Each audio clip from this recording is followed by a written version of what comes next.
জন্ম হয়েছিল এক সাধারণ মধ্যবিত্ত পরিবারে।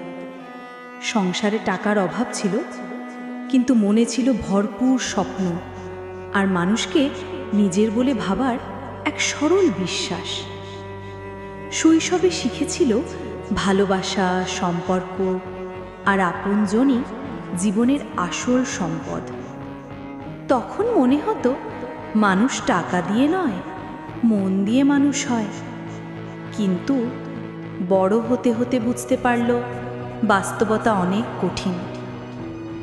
যখন পকেট খালি থাকতো তখন আত্মীয়দের চোখের ভাষাও বদলে যেত। যাদের একসময় নিজের মনে করত তাদের কাছ থেকেও অবহেলা আসতো। কোনো অনুষ্ঠানে ডাক পড়তো না, দরকারে ফোনও আসতো না। যারা একসময় বলতো তুমি আমাদের আপন, তারা আসলে শুধু মুখের কথায় আপন ছিল, মনে নয়। চাকরি পেল এক সাধারণ অফিসে, বেতন কম, কিন্তু সংসারে একটু স্বস্তি ফিরল। বিয়ে হলো, ভেবেছিল এবার হয়তো জীবন সুন্দর পথে যাবে, কিন্তু তাও ভুল প্রমাণিত হলো। যখন হাতে টাকা কম থাকতো তখন সঙ্গীর চোখে ছিল প্রশ্ন, তুমি কি কিছু বড় করতে পারবে না? ভালোবাসা যেন নির্ভর করত আয়ের অঙ্কের ওপর। একদিন মনে মনে শপথ নিল, এই অবহেলা আর সহ্য করবে না। রাত দিন পরিশ্রম করলো, নিজের দক্ষতা বাড়ালো, নতুন সুযোগ খুঁজলো। বছরের পর বছর লড়াই করে অবশেষে বড় পদে উন্নতি পেল।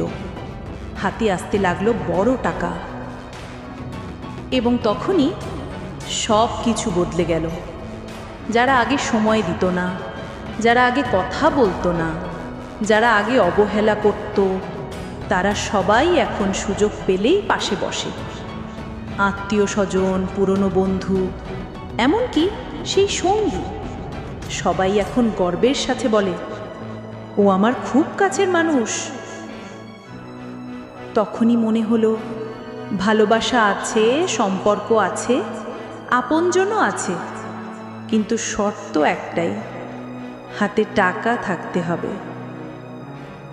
আজ বুঝেছি মানুষের চোখে তোমার মর্যাদা, তোমার প্রতি ভালোবাসার পরিমাণ, তোমার আপন হওয়াটাও সব কিছু নির্ভর করে টাকার উপর।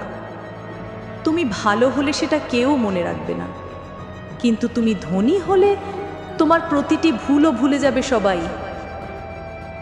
জীবন আমাকে শিখিয়েছে টাকা ছাড়া কেউ আপন নয়, টাকা থাকলেই সবাই তোমার।